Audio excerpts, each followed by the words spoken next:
ലോകത്ത് ഒരു അധ്വാനം ഇല്ലാതെ ദോഷം കുറക്കാൻ പറ്റുന്ന അമലാണ് നിസ്കരിച്ച സ്ഥലത്ത് തന്നെ ഇരിക്കുക എന്ന് പറയുന്നത്. അപ്പൊ ഉമ്മമാരതൊന്ന് ആലോചിക്കണം. വെള്ളം ചൂടാക്കാൻ വെച്ച് ചായപ്പൊടി ഇടാൻ പാകത്തിലാകുമ്പോഴേക്കും 2 നിസ്കരിച്ചിട്ട് വരാം എന്ന കണക്ഷൻ ടച്ച് ഫ്ലൈറ്റ് ടച്ച് ട്രെയിനായി നമ്മളെ നിസ്കാരത്തെ ഒരിക്കലും കണക്ട് ചെയ്യരുത്. അങ്ങനെ ചെയ്യരുത്.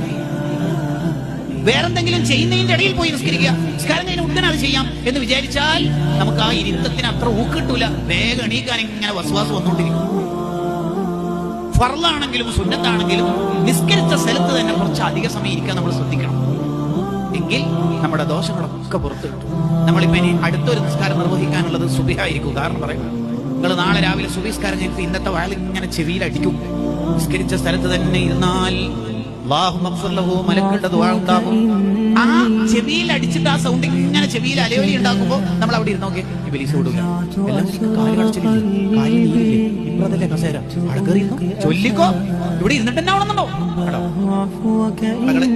എന്തെങ്കിലും തിരക്ക് പറഞ്ഞ് അസൗകര്യം പറഞ്ഞ് നമ്മൾ അവിടെ എഴുതിയിരിക്കും ഇബലീസ്. കാരണം ഇബലീസുകാരിയായിട്ട് നമ്മളെ കൊണ്ട് തെറ്റേൽപ്പിച്ചത് മൂപ്പരെ കൂടെ നരകത്തിൽ കമ്പനി ആയിട്ട് പോകാനല്ലേ.